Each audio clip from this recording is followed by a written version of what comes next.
Welcome to another episode of STO Nation, a production of Park Media. Before I introduce today's guest, don't forget to hit that subscribe button, share, and leave a 5-star review. And if you find this podcast useful in any way and want to pay us the ultimate compliment, head on over to our Patreon page where you can subscribe to be a Classic, Stealth, or Beast Mode subscriber. Welcome to another episode of STO Nation.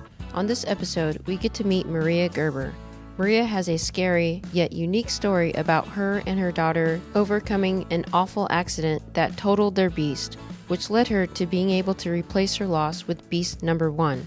Maria also talks about her love to scavenge for rare gems and hunt for gold, how she has a world record in motorcycle racing, and how she feels about being a part of this community. So please sit back, grab some tissues, and please welcome Maria Gerber to the STO Nation family.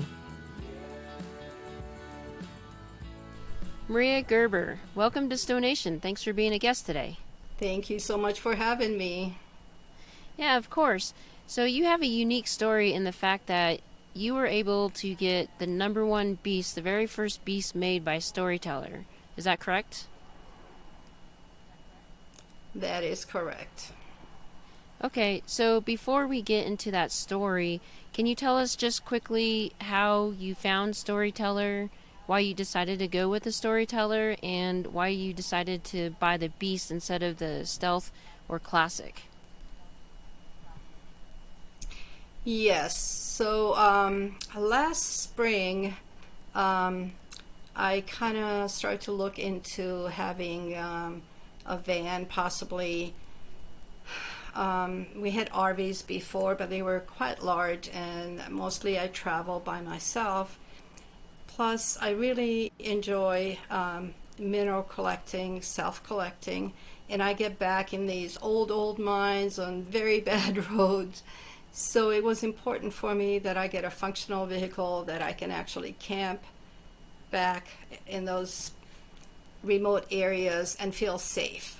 So I did some research, lots and lots of research, and decided to buy a partially built van.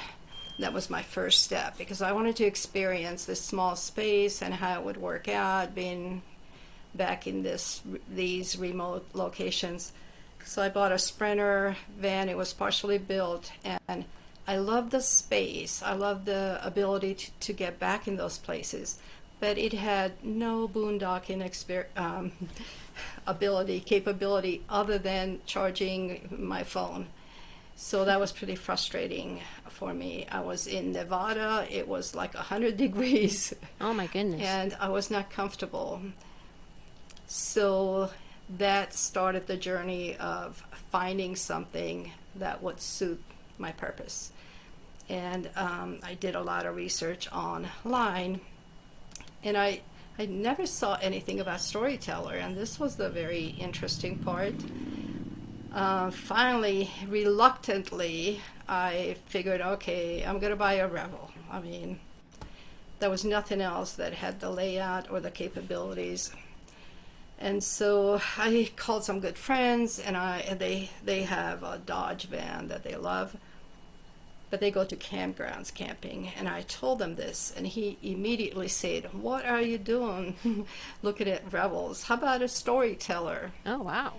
And so I said, "Storyteller, I've never even heard of it." So he chatted with me a little bit. I went home, started to do some research, and within 30 minutes research online, I knew I was going to buy a beast. So I called Van City, and I got Jill George. Jill is the number 1 saleswoman for Storyteller in the nation. Oh, wow. And she was awesome, but she had this really weird look on her face, like looking at me. Oh, here's an older lady and she wants a beast. So she was not trying to talk me out of it, but just kind of cautioning me that perhaps I'm looking at something that has more capabilities than I have needs. And so finally I told her a little bit about my last trip, what kind of road I was on, and what all I did, and she says, "No, you're okay. You should have the beast." So I think I convinced Jill that I will use this vehicle, this RV, as intended, and that I have a need for all of this, all the upgrades that the Beast has. Okay. And then, so you picked up the Beast, and then you went and did a bunch of exploring, right? And so, ultimately, I don't know the exact date and location and time and whatnot, but you ended up getting in a wreck, right? And which totaled the Beast. Do you mind talking about what happened there? Yes, so it was our very first trip. My daughter, who's 16, came with me, and we just kind of wanted to go. This is November 4th, 5th. Wanted to go high country around 8,000 feet, use, shower and heater and see how comfortable we are. So we spent 2 wonderful days up in Lake George area in Colorado. And it's about a 3-hour drive from my home, and we were 3 miles from the house when I see a woman on my right in this parking lot accelerating, and I knew the rate of acceleration that we are going to have a wreck. So I looked to my right to see if I could possibly swing into that lane, but there were 2 cars about 25 yards back. There was no place to go. So I just braced for the impact. And it was a very large impact. Oh my gosh. And the car slid under the right front wheel and lifted us up. And we were kind of in a diagonal angle, just teetering on top. Wow. The car continued toward the back of the car, so now it's lifting the back up. And I said to myself, this is worse than I anticipated. We are going to be flipped over, and I hope my daughter is going to be okay. I don't want her to get hurt. Yeah. And it was almost like it stopped in motion, like it just like stayed there for a split second, and it came back down on its right side. So we did not flip over, but it kind of bounced twice, and everything that was in the van behind us came all forward right into our laps and necks. And I mean, everything from bedding to backpacks to refrigerator doors, shelves, everything you can imagine. Yeah. And I was completely stunned, because I was still thinking about that. Oh my gosh, we did not go over, like this is like, I'm just so grateful looking at my daughter, and she says her neck hurts, and of course I got concerned. And then I hear this voice that says, this is Mercedes, I can't remember the exact phrase, we detected an impact, do you need assistance? And I'm still stunned. I mean, this is happening within seconds. So I don't answer, because I don't know this voice. I don't even know what's going on. And I hear this woman, I've detected an impact. Do you need assistance? And like, I was so out of it. I thought, oh my God, God's speaking to us. I go like, oh, God's a woman. I have proof. So third time she says, I detected an impact and I'm sending assistance. And I realized then that it was emergency services. And luckily, the accident was about a quarter mile from the police and fire department.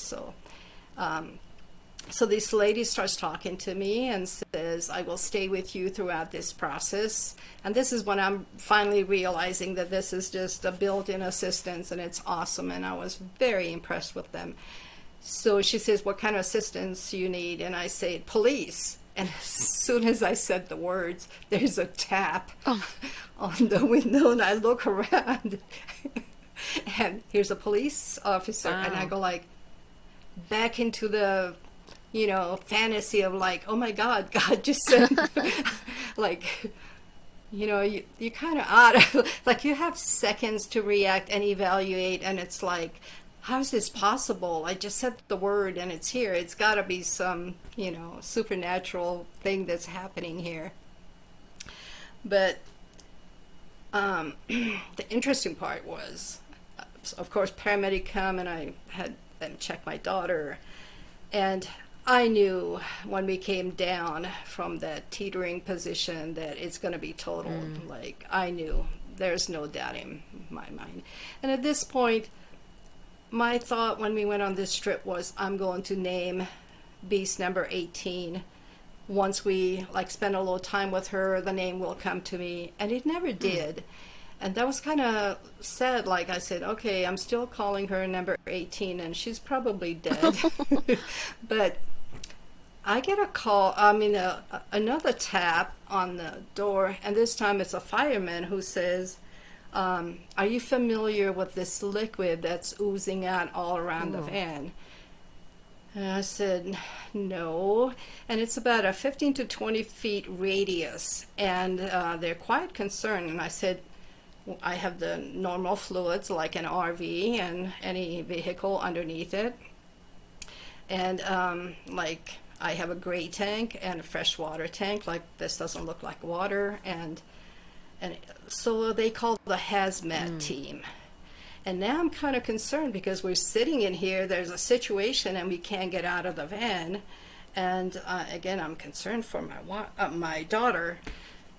And so I see, as I said, they're a quarter mile down the street, so they're very quickly show up with all their gear, and they're looking at this, and they're walking back to the van and trying to discuss this. And it dawns on me, everything from the fridge came out. I had a large batch of crepes. So crepes batter is what came out of the fridge, spilled all around and underneath the van. And so hazmat had to take care of that. And I'm thinking, okay, number 18, you got a name, your crepes. So number 18. That's wonderful. Got a name before she passed. That's awesome. Yeah. Well, at least she got a name. That's so funny. I'm glad it was just crepes.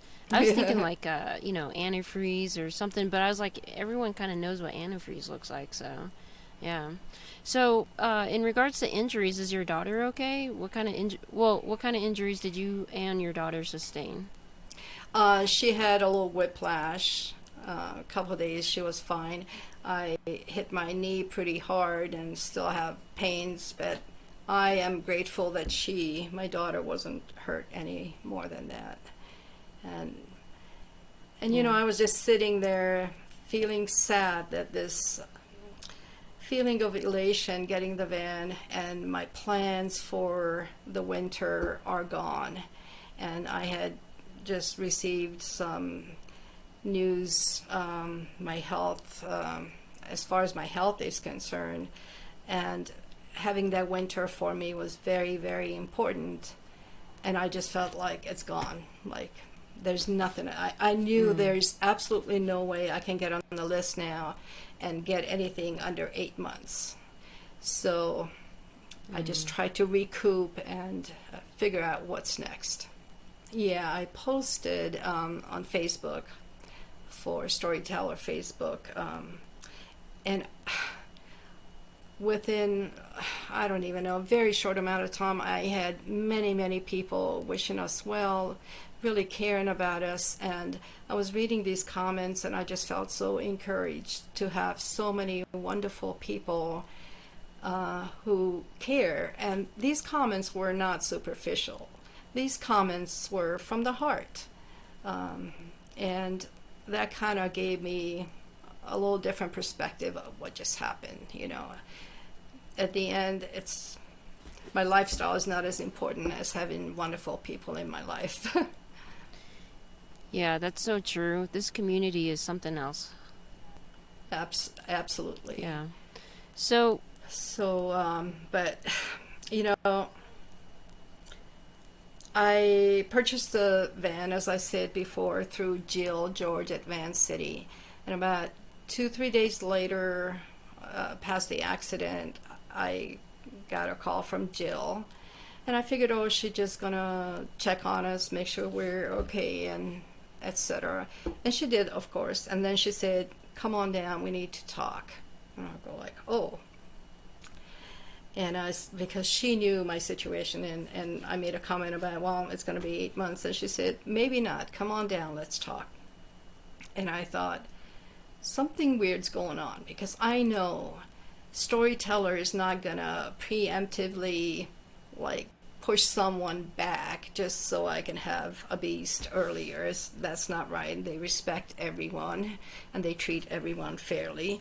So I thought, okay, maybe something else is going on. Like, I couldn't really put my finger on, but I went to see Jill, and Jill was so emotional. So she was kind of choking up and crying a little bit and saying, if you're interested, they're willing to sell beast number 1. And I mean, I cannot tell you the emotions I was going through. And of course, looking at Jill, and she is crying and I'm crying, and we just can't stop crying, because the enormity that I can have this winter back, this is important to me. You know, there are a few things on my bucket list, and I had this plan, and so I was just stunned. Wow. So it sounds like that Storyteller reached out to Jill to get a hold of you to see if that would be a possibility then. Yes, I believe Jill called Storyteller and shared my story. And possibly they also seen it on some of the social media. And yeah, they told Jill, yeah, if she's interested, we'll do that for her. And matter of fact, one of the 5, and I don't remember which gentleman, offered to drive it to Colorado to make sure that we get it before Christmas. And so I said, I can't. I promised my little granddaughter, who was 4 at the time, that I will be in San Antonio for Christmas, so I have to go there. So going through all the things that we had to go through with scheduling and maintenance that they wanted to do on the beast, they actually flew us to Alabama on the 23rd, and my family celebrates Christmas on Christmas Eve, so that's the 24th. So we had limited time to drive from Alabama to San Antonio by the next day, and this was around lunchtime, and met everyone. Absolutely, Andrew came out giving me hugs like he's known me all his life. Everyone is so personable, and I don't know, I just felt like, you know, this is a fairly large company, yet they treat me like in a mom and pop operation, like I'm a lost cousin or something. Come on in and, you know, let's catch up kind of thing. I was stunned. I mean, I think I went through so many different emotions from the time of the accident to the time that I arrived in Alabama at STO. Immensely grateful to so many people, the people on the Facebook page who wished us well, who showed concern for our health, and Jill and Storyteller for setting this up that we can have. Well, I was thinking more like, I wasn't even realizing that it's beast number 1 until I actually got there and saw the plaque, and it kind of hit me, oh my gosh, not only I'll have a beast, but I am privileged to have beast number 1. And I just felt real honored and humbled by their wonderful spirit. Yeah, I mean, that's such a unique story, and it's just testament to the community as a whole. You know, whether you're an owner or part of the company, or even someone waiting for your storyteller, you know, it's the community, like you said earlier, it's about the people, it's not about the actual vehicle per se.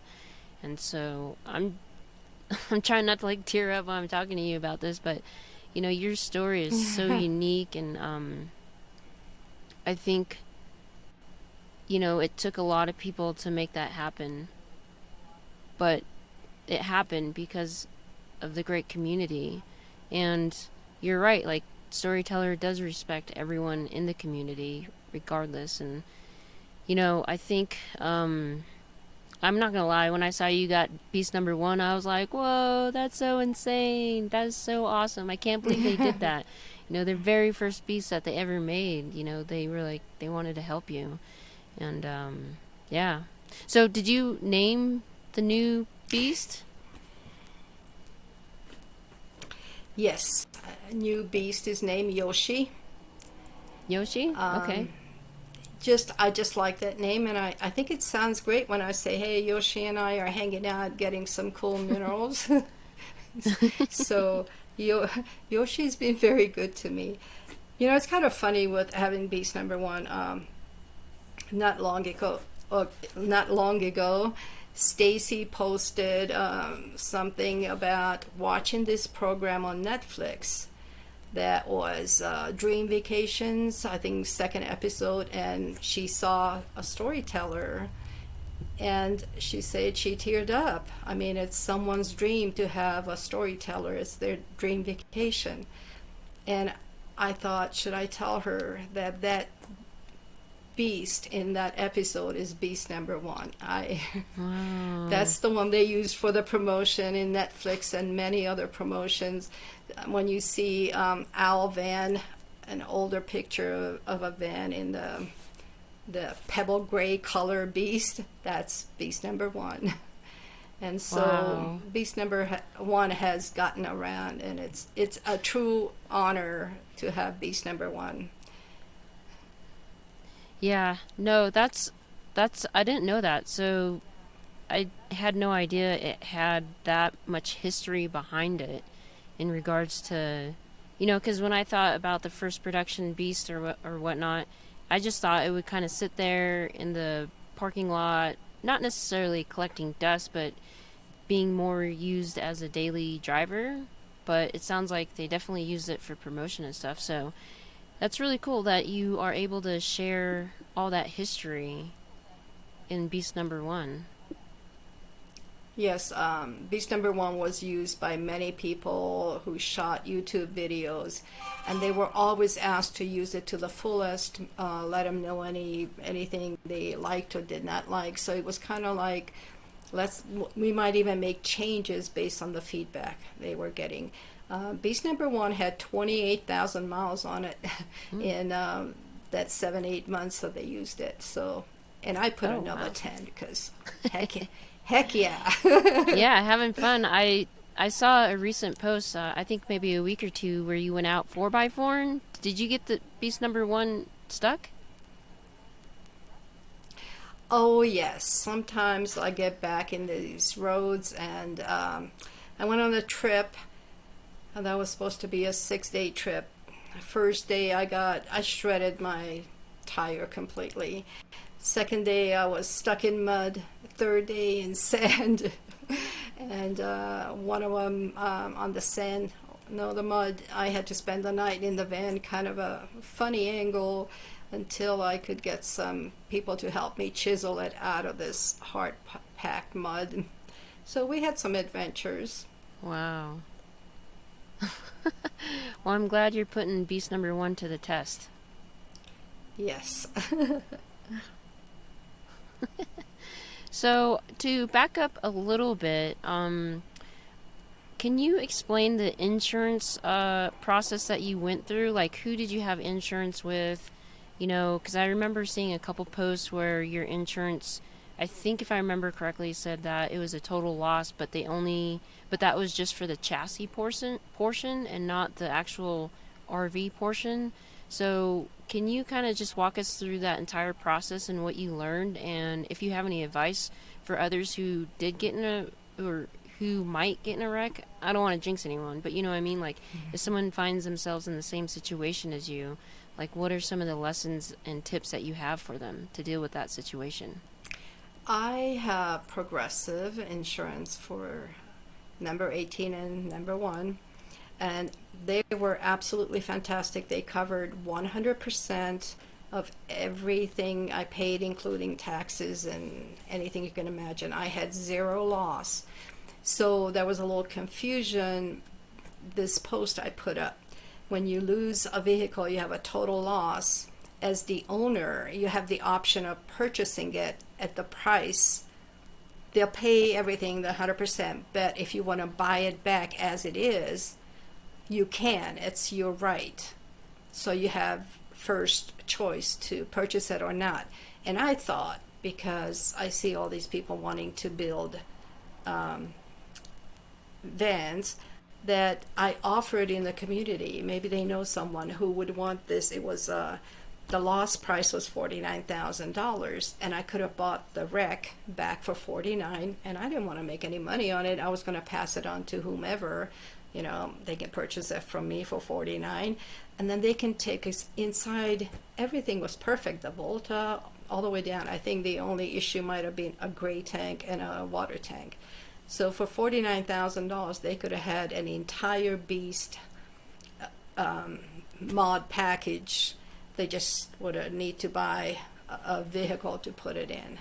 And that's what happened there. But Progressive is wonderful. 100% coverage on everything. Every couple of weeks they called me to check on me on the injuries. I'm really grateful that I chose Progressive. Yeah, that's awesome, because I know in the Facebook group there's a lot of discussion about which insurance company that people should use and the rates and et cetera, et cetera. So I'm glad that you had a good insurance company that took care of you.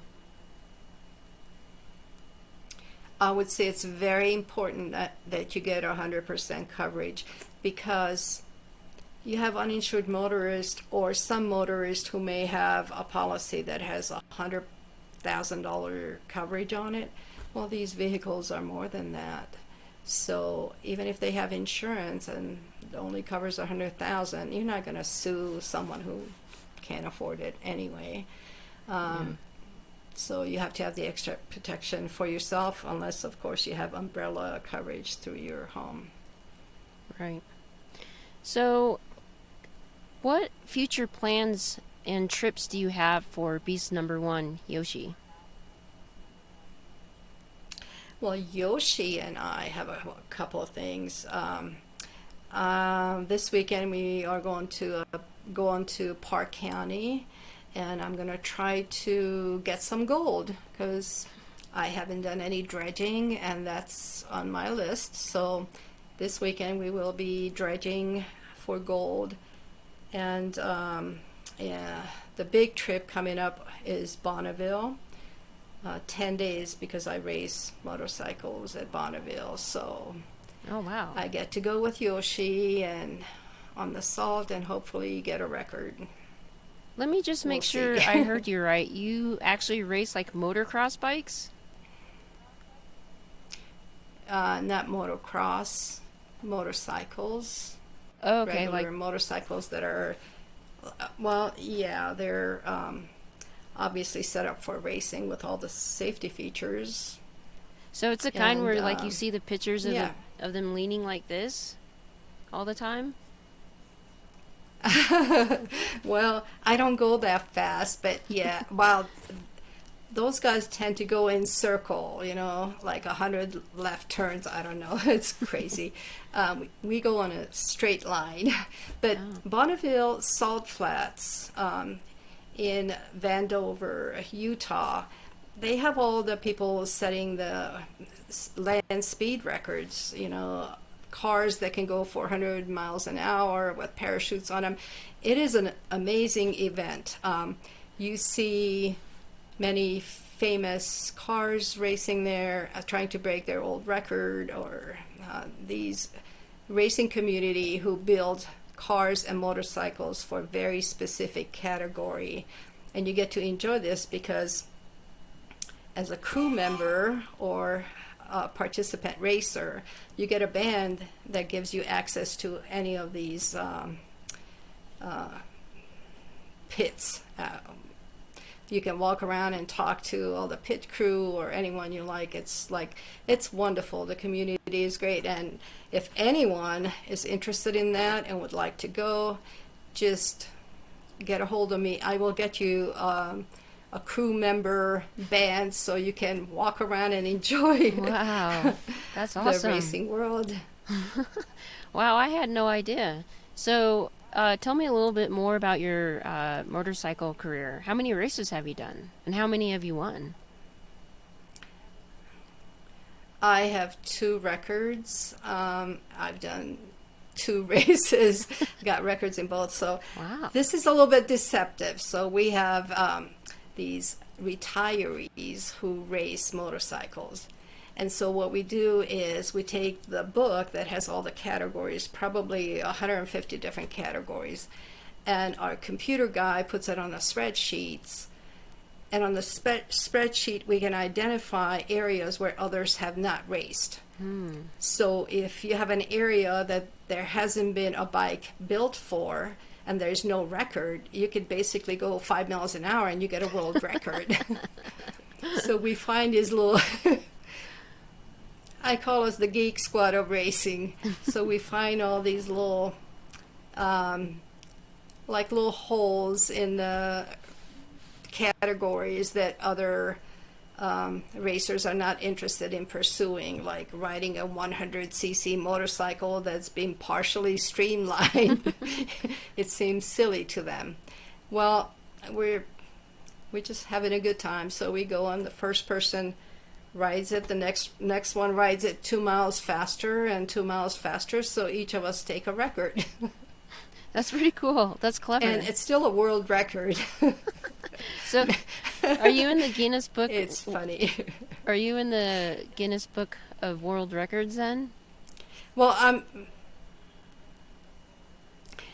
I'm in the Bonneville group book of world record twice. Okay.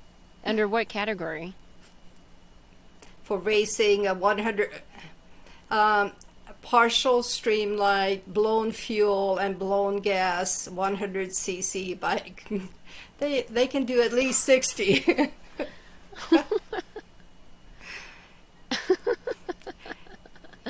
Oh my gosh, that's so awesome. I had no idea. You don't strike me as a person that goes out and races motorcycles, so yeah, you caught me totally off surprise. That's really cool. It's fun. You have to enjoy life, and you have to be able to laugh at yourself. And racing community is fun, really. Yeah. So I can see how the beast would totally fit into your lifestyle in regards to that. A couple of months ago, I went back to some areas that had mines most people don't get back to in Nevada, and I found Chinese mines, and they're a little bit different because they tend to be close to each other. So it's a small valley, and it had probably 8 mines, maybe even 10, within 20 yards of each other. And I got to go in. It hasn't been explored. I mean, things are in there that probably haven't been touched in 70, 80 years. Like, it's just so amazing, and I just love every part of mining history, and mining and getting gold too. Yeah, how much gold have you collected so far? Are you I rich? Is that how you paid for the beast? That's the plan. I do pretty well, I must say. Oh, really? Nice. I'm gonna have to join you if you don't mind. Absolutely. Anyone would like to have a mineral trip, I'd be happy to set it up. If you'd like to get some precious gems, topaz, or just quartz crystals, or whatever, we can set something up and go and have some fun. Well, Maria, I thank you for your time. You've been such a wonderful guest, and I really loved hearing about your story. It's so unique. There's not going to be another number one beast out there, obviously. And, after talking with you, I really can't, think of another person that deserves to have the number one beast, Oh, thank you so much. I really appreciate it. I do honor having number one, and I feel like the places I take number one to is within those lines that number one should experience. Maybe not me, I'm a little too old for it, but number one is holding up well. That's good. That's good. Well, so I like to end every podcast with the same question, and that is, what does it mean for you to be part of the STO Nation community? Oh my gosh. The feeling of community does not describe that. I mean, the comments I got after the accident, when I get on Facebook and I see someone asking a question, and perhaps this question's been asked before, no one is being rude. Everyone patiently answers. 3 weeks ago, I messaged Jeff, and asked so many questions about what type of bike rack I'm going to go with, and decided on the one-up. But Jeff answered every question patiently and thoroughly, and I was just so grateful that I have anyone I can turn to, and I've never been rejected. People answer and want to help each other. And the other thing about STO Nation people, I think they're a lot of fun. Like, they love life to the fullest. They like to laugh, maybe drink a cocktail once in a while.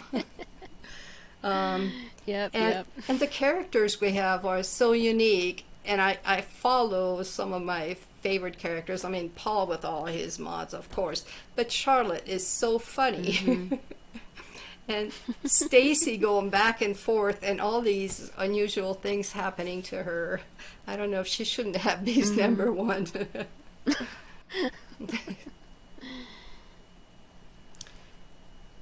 And I'm truly grateful to be part of this group. They're super cool people. Yeah.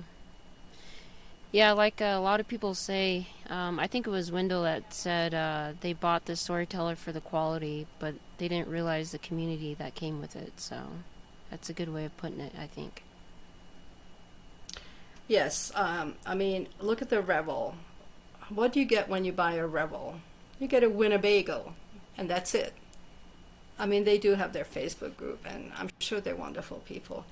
But you get a STO, you get the people who designed it standing behind it, who they'll answer any question anytime. They want to make sure that our experiences with our STOs are complete, and it is what we expect. And then we have STO Nation people that's just off the chart. Cool people, rock stars. Yeah, literally, Jason Walsmith is a rock star. Right? Yes, he is. Yeah. Well, again, Maria, I'm so glad that you decided to come on the podcast. I know the scheduling was a bit hectic for a little bit, but we finally locked down a good date and time, and I appreciate your patience. And, I really hope that we can get a meetup going, and we can meet you in person, and just have those good times with you. So, thank you again. It is my pleasure, and STO on! Oh, I love that. STO on. I love it. Good one.